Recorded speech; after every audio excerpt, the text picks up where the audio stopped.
Quand c'est bon, c'est bon. J'ai déposé les armes. Chaque jour qu'on dort, on se réveille. On dit encore du nouveau dossier. Cassement des papos sur les petites sœurs de Alassane Ouattara. Les gars, ce que je sens plus tard, je vous laisse regarder la vidéo par vous-même. Veuillez liker, commenter, surtout partager la vidéo maximum comme d'habitude. On a ensemble, ciao. Bonjour chers frères et sœurs. Hier, Météo Politique ivoirienne a parlé de Nina Keïta, la nièce d'Alassane Ouattara, dans l'affaire Epstein, sinon dans l'affaire Epstein.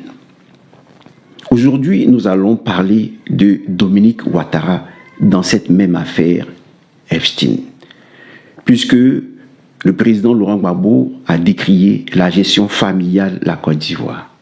Et dans cette gestion familiale de la Côte d'Ivoire, c'est toute une famille qui collaborait avec Epstein, sinon Epstein. Alors, il est bon de savoir quel est le rôle que tenait chaque membre de cette famille.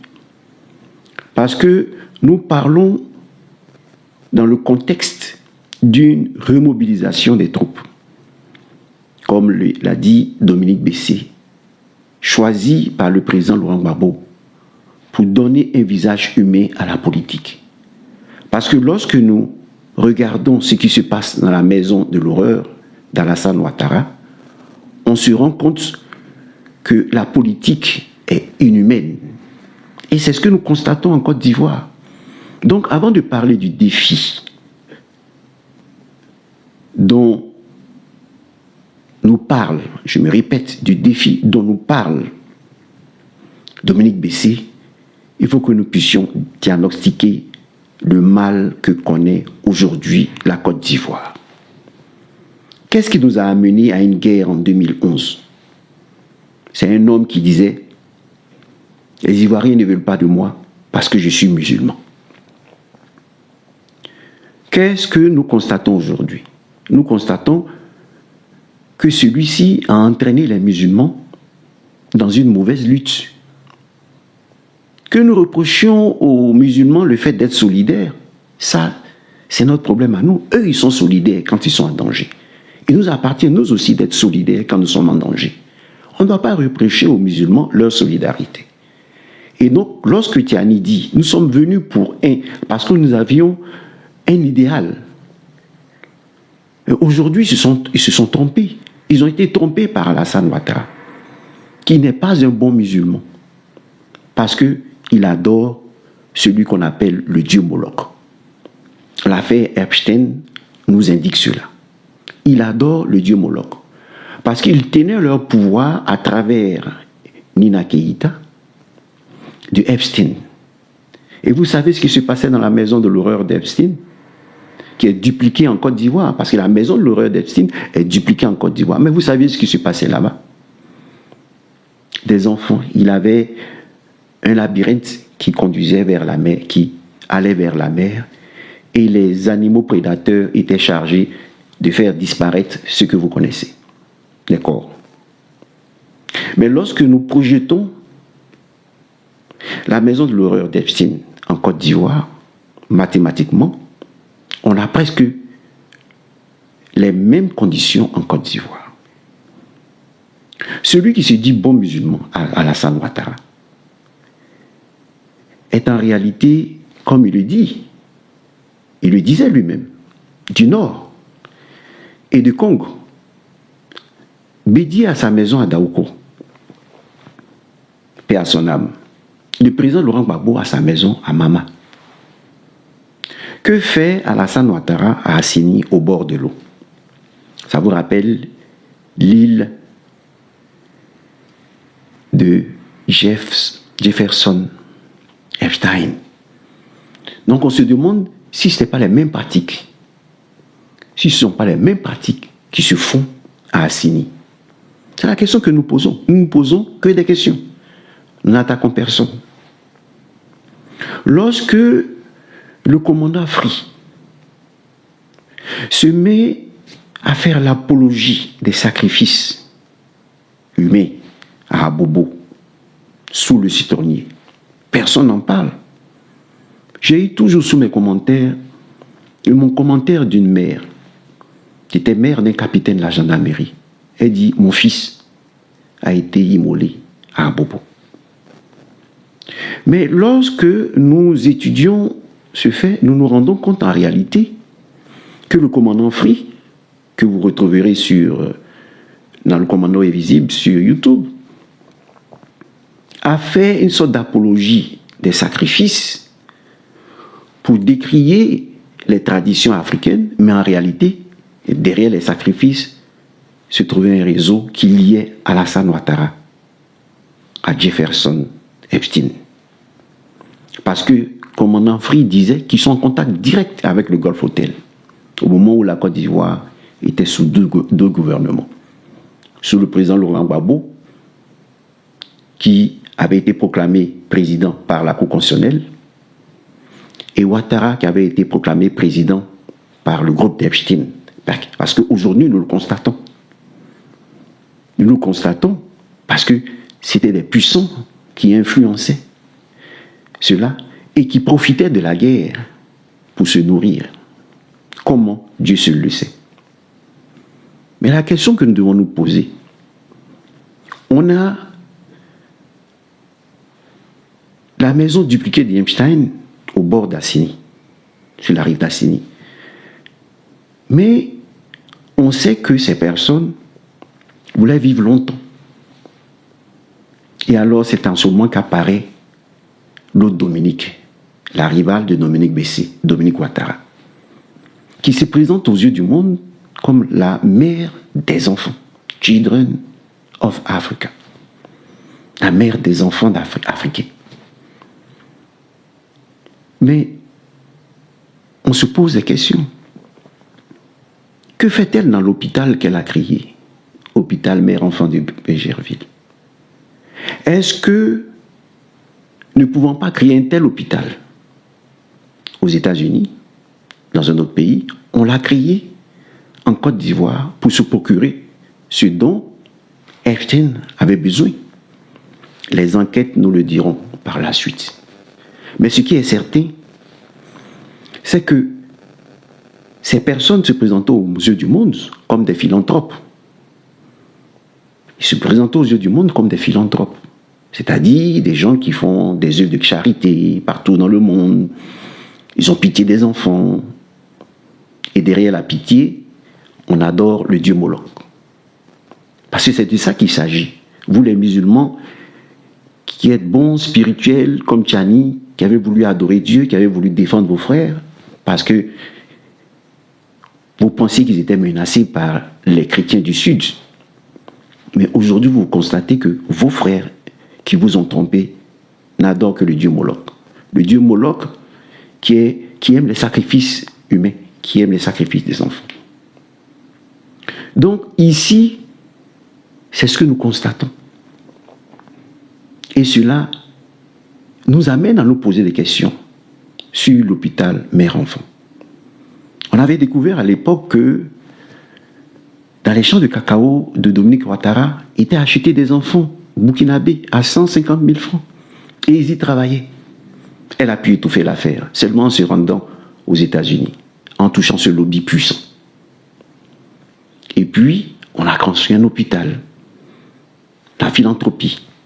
Vous savez que la philanthropie, cette manière d'utiliser la philanthropie pour manipuler les gens, pour se servir des gens, eh bien, Jésus en parle dans la Bible.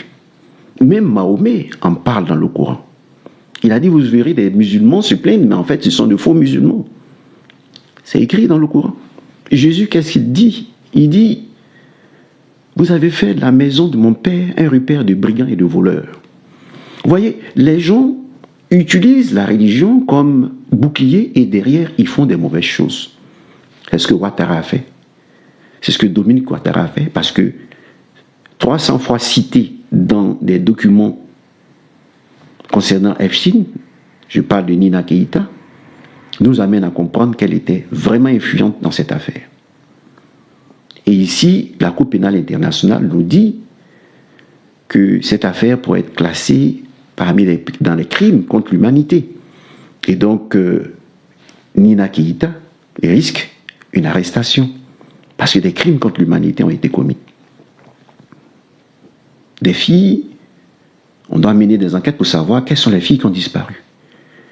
Et l'hôpital mère-enfant sert à quoi? À quoi précisément? On doit enquêter là-dessus. On doit même, aujourd'hui, Brahma Oumar doit fermer cet hôpital pour savoir ce qui se passe. Doit y envoyer des gendarmes, fermer l'hôpital pour savoir ce qui se passe. Parce que nous sommes gérés par une famille. Une famille qui représente un palais de l'horreur, une maison de l'horreur, qui est une maison dupliquée de la maison d'Epstein.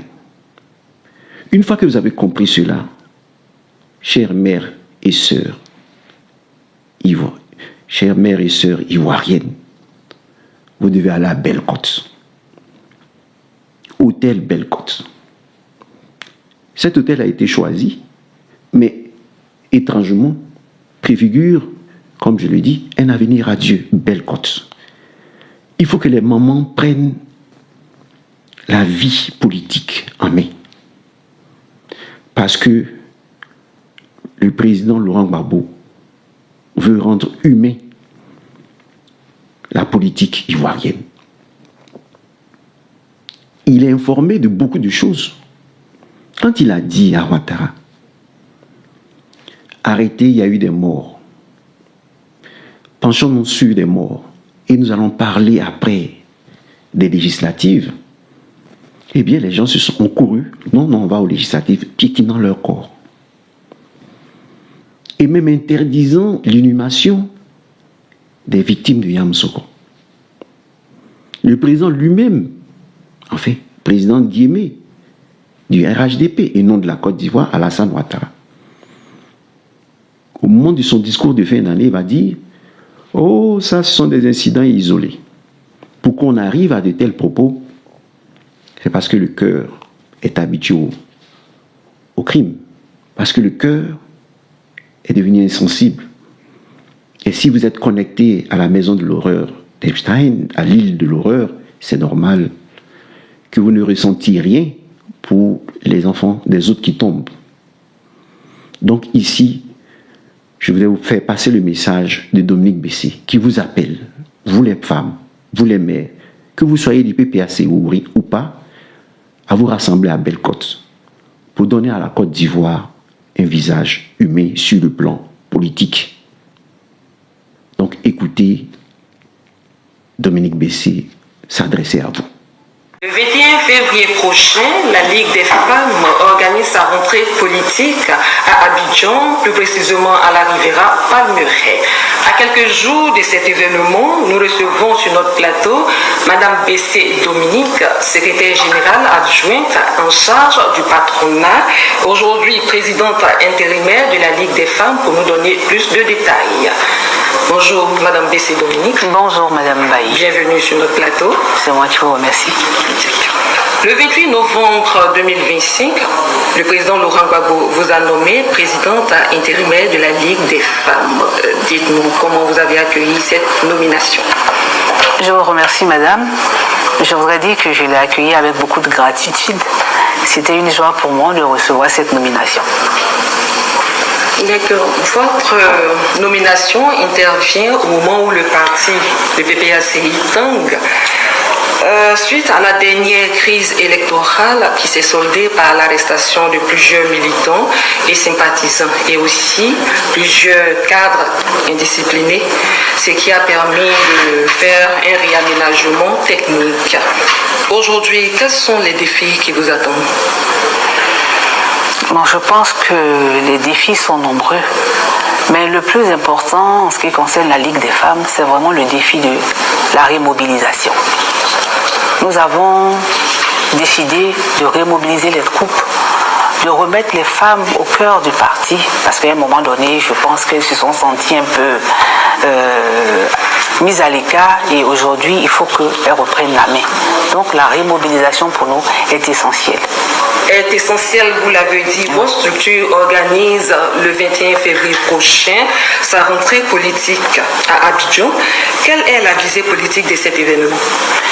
Je dois dire que nous avons le thème central de notre rentrée politique qui dit remobilisation, réorganisation et redynamisation de la Ligue des femmes, une nouvelle dynamique pour un engagement fort et assumé. Donc, partant de ce thème, les premières choses qui nous viennent en tête, je vais peut-être, au risque de me répéter, c'est de remobiliser nos troupes, c'est de refaire la revue des troupes, c'est de ramener les femmes au cœur du parti, c'est de remettre les femmes, comme elles ont toujours été le fer de lance de notre parti. Il faut revenir à ces fondamentaux et redonner à la femme du PPACI surtout, ce rôle important qu'elle joue déjà au niveau du parti. N'est-il pas précipité d'organiser un tel événement après 2 mois de votre nomination? Non, je ne pense pas. Je pense sincèrement que le moment est venu. Ce moment-là, c'est maintenant. Pourquoi? Parce qu'après notre nomination, déjà à partir du 26 décembre 2025, nous avons entrepris une tournée à Abidjan et nous avons observé que les femmes avaient besoin de se retrouver. Et c'est pour ça que nous avons lancé cette rentrée politique qui va nous permettre de nous retrouver, de raviver cette flamme qui nous manquait, cette appartenance à notre parti, le PPACI. Les femmes qui étaient le fer de lance, à un moment donné, on a senti qu'il y avait, ça a pris un peu du plomb dans l'aile. Donc, au thème de notre tournée, nous avons senti que le besoin était qu'il faut remobiliser les troupes. Et c'est en cela que nous avons programmé pour le 21 février cette rentrée politique. Donc elle n'est pas précipitée du tout, elle est juste à temps. D'accord. Pour la rentrée politique du 21 février, quelles sont vos attentes vis-à-vis des femmes? Nous attendons que les femmes envahissent Belle-Côte. Nous attendons que les femmes prennent d'assaut Belle-Côte. Nous attendons que les femmes se retrouvent parce qu'elles en ont l'habitude. Et comme je disais tantôt, ça leur a manqué. Donc pour nous, elles vont revenir, se retrouver, démontrer à la face de la Côte d'Ivoire, à la face du monde entier, qu'elles sont restées debout, déterminées, derrière le président Laurent Gbagbo. Leur détermination n'a pris aucun... il n'y a pas eu d'effritement. Malgré tout ce qui s'est passé, elles restent toujours attachées aux idéaux du président Laurent Gbagbo. Donc ce 21-là, nous avons besoin d'elles. Et elles ont également besoin de se retrouver. D'accord. Quelles sont vos cibles? Est-ce que ce sont les femmes du PPACI uniquement qui sont invitées à cette rentrée politique ou d'autres femmes sont concernées par cet événement? De prime abord, lorsque un parti politique lance une rentrée politique, ça s'adresse déjà aux femmes, ça s'adresse déjà aux partis politiques. Donc dans un premier temps, ce sont les femmes du PPACI. Mais au-delà de ça, nous avons besoin que toutes les femmes qui sont épris de paix, les idéaux de justice que le président prône, elles sont également invitées à cette rentrée politique.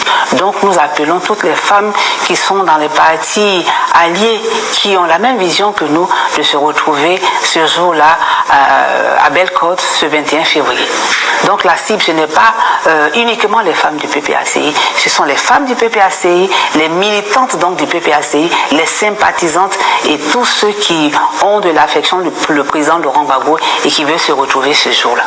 Le mot de fin, ce n'est que lancer cet appel, ce vibrant appel à l'endroit de toutes les femmes, pour dire que ce samedi 21 février 2026, nous avons besoin de toutes ces femmes qui ont soif de justice, qui ont soif de paix, de se retrouver ce jour-là à Belle-Côte pour faire la fête. Parce qu'une rentrée politique, c'est également une fête. Donc je lance cet appel à toutes les femmes de se retrouver à Belle-Côte pour que ce jour-là, Belle-Côte refuse du monde. Je vous remercie. Dominique Bessé, comme vous pouvez le constater, invite toutes les femmes ivoiriennes le 21 février 2026 à Hôtel Belle-Côte. Rentrée politique, remobilisation, réorganisation et redynamisation de la Ligue des femmes du PPACI, une nouvelle dynamique pour un engagement fort et assumé. Belle-Côte préfigure, disons, un avenir radieux pour la Côte d'Ivoire après tout ce que nous avons connu. Toutes les femmes y sont invitées. Merci. Pour achever le message de Météo Politique Ivoirienne, on voudrait ici vous rappeler les propos du président Laurent Gbagbo lors de sa dernière sortie. Il a dit, il faut que les familles soient unies dans ce combat. Cela veut dire quoi? Cela veut dire tout simplement, lorsqu'il a donné l'exemple de son oncle qui ne lui parlait plus, après les événements de 90, son oncle ministre du Travail, lorsqu'il a parlé de son père qui ne voulait plus entendre parler du PDCI, le président Laurent Gbagbo demande à ce que la politique soit plus humaine. C'est-à-dire, il ne faut pas que la politique divise les familles. C'est pas parce que nous avons des idéologies différentes que nous devons faire palabre entre nous. Donc si demain, vous voyez Simone à ses côtés, c'est l'exemple de la famille unie. Mais cela ne veut pas parler, ne veut pas dire qu'il y a une réconciliation au niveau, sur le plan idéologique. Il faut faire attention. L'idéologie politique est différente de la famille. Moi, tous mes frères, ils ne sont pas du PPACI, comme dans beaucoup d'autres.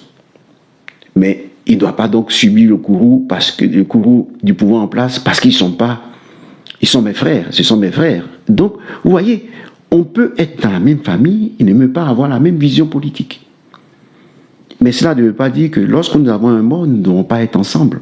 Lorsque nous avons des moments de joie, on ne doit pas fêter ensemble. Non, on doit toujours fêter ensemble. C'est ça pour susciter la tolérance entre nous. Mais la tolérance n'exclut pas la prudence. Parce que le Seigneur nous dit, soyez doux comme des colombes et prudents comme des serpents. Nous devons toujours observer ça. Parce qu'aujourd'hui, on ne sait pas comment Abdourahmane Sangaré est parti. Comment? Nous ne le savons pas. Donc, la prudence, parce qu'il y a des gens qui sont toujours prêts à éliminer les autres pour grandir. Mais le président de Gbagbo nous dit, il ne faut pas que la politique divise les familles. C'est essentiel. Donc, il faut que les Ivoiriens soient unis, même s'ils sont d'idéologies différentes, pour que la Côte d'Ivoire soit un pays de justice et de paix, comme l'a dit Dominique Bessé. Voilà le dernier message que je voudrais laisser aux uns et aux autres. Et donner un conseil à ce petit enfant de 13 ans qui dit que Dieu n'existe pas. Et 13 ans, un enfant ivoirien qui dit qu'il est de père et de mère de croyance musulmane, mais lui ne croit pas en Dieu. Mais on respecte sa position. Ça aussi, c'est de la tolérance. Mais je voudrais que cet enfant pousse ses réflexions plus loin. Pourquoi? Parce que d'abord, les mots utilisés ne conviennent pas. Quand il dit Dieu n'existe pas, on ne dit pas ça. C'est-à-dire, Dieu ne peut pas être l'objet d'une étude scientifique. Voilà pourquoi on dit Dieu on ne dit pas Dieu existe. Parce que exister, c'est comme s'il sortait de quelque chose. Quand on fait des études scientifiques, on a l'objet de l'étude et on étudie ces choses. On ne peut pas prendre le Dieu que la Terre ne peut pas contenir, le mettre dans un laboratoire pour essayer de prouver que Dieu existe. On dit Dieu est. La seconde démarche que je voudrais qu'il emprunte, c'est cette démarche non pas scientifique, mais spirituelle. Parce que lorsqu'on parle de Dieu en théologie, on ne parle pas de recherche scientifique. Parce qu'on dit que Dieu est le Dieu de la révélation. C'est-à-dire, c'est Dieu qui se révèle à nous. Ce n'est pas nous qui trouvons Dieu. C'est Dieu un jour qui se manifeste aux uns et aux autres. Moïse était là, berger, et Dieu s'est manifesté à lui, du buisson ardent. C'est Dieu qui vient à nous. Donc, quand tu veux connaître Dieu, fiston, tu dis, Dieu, manifeste-toi à moi. Mais tu ne dis pas, je cherche Dieu et je vais le trouver. Non. Ouais, tu vois, sur le plan de ta démarche, tu te trompes. Donc, tu ne trouveras pas Dieu en ayant une démarche scientifique.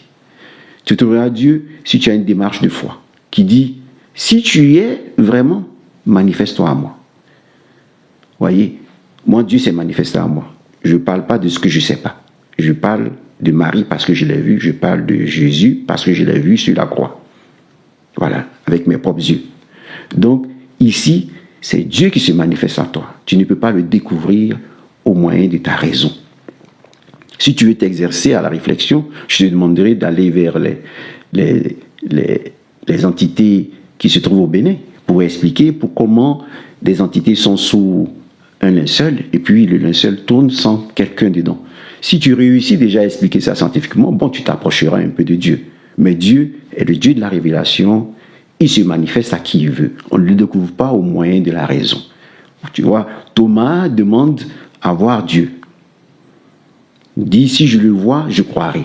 Et ainsi, Dieu s'est manifesté.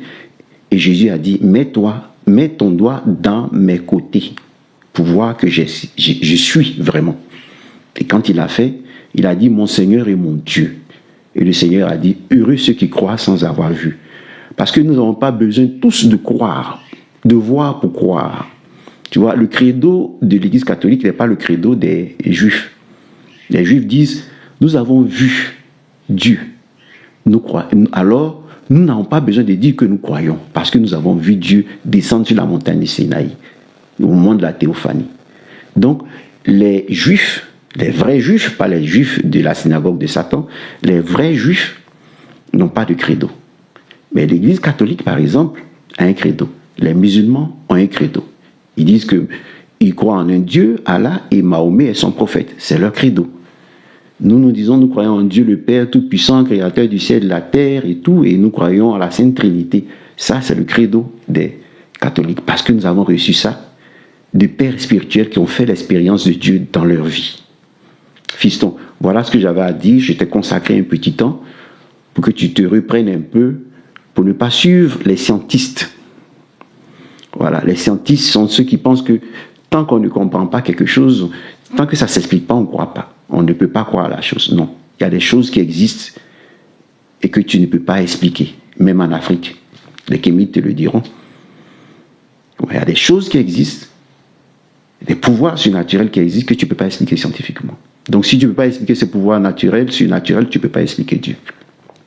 Je t'ai consacré un peu de temps parce qu'il te faut un guide, parce que tu es intelligent, c'est une bonne chose, mais si tu veux trouver Dieu, tu le trouves en interrogeant Dieu au moyen de la foi, non au moyen de la raison. Allez, nous vous invitons tous à Belle-Côte pour fêter une nouvelle Côte d'Ivoire, parce que le gouvernement de Ouattara est en train de s'écrouler. Petit à petit, tout ce qu'il a caché est en train d'être dévoilé. Donc, venez à la fête et puis reprenons notre pays en main pour une Côte d'Ivoire nouvelle, une Côte d'Ivoire charitable, une Côte d'Ivoire fondée sur la justice, le droit, sur la constitution qu'on doit respecter. Voilà. Et je demande aux députés, vous cherchez à ne pas prendre crédit, parce que ce gouvernement va s'écrouler. Et l'affaire Amstein est un des éléments qui va venir commencer à dégager progressivement Ouattara, parce qu'il ne sera plus accueilli dans les salons feutrés. Personne, même vous, si un membre de Ouattara vous appelle, si Nina Keïta vous appelle, vous risquez de raccrocher, parce que vous dites, je ne veux pas avoir affaire à cette histoire de crime contre l'humanité. Merci et à la prochaine vidéo. Ouais, merci beaucoup d'avoir regardé la vidéo jusqu'à la fin. Je vous demande humblement de vous abonner, liker, commenter, surtout partager la vidéo comme d'habitude. Ça nous permet de pouvoir grandir la communauté. Actuellement, nous sommes à 800 abonnés. On doit atteindre les 1000 abonnés aujourd'hui. On doit atteindre les 1000 abonnés aujourd'hui, les gars. Je vous demande pardon, tiens, les gars.